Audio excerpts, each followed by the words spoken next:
আসসালামু আলাইকুম। এই যে এটা হচ্ছে প্লট 16 নম্বর সেক্টর 501 নম্বর রোড 30 নম্বর প্লট। হ্যাঁ, এই যে আশেপাশে অনেক বাড়িঘর হয়ে গেছে, এগুলো সব ডেভেলপের কাজ করতেছে সব। এই যে এখানে সাথে একটা হয়ে গেছে, কাজ চলমান। এই দিকটা একটু দেখাই।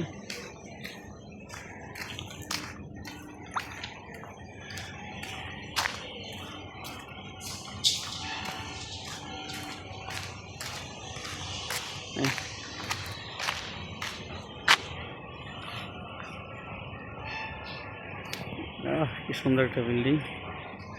এটা হচ্ছে এই জায়গাটা ফাঁকা থাকবে, এটা হচ্ছে আরবার গ্রিন পার্কের মতো থাকবে। এই জায়গাটা, এই যে এই জমিটা ফাঁকা থাকবে এদিকে। লোকেশনটা খুবই সুন্দর। প্লটটার ফেস পশ্চিম ফেস।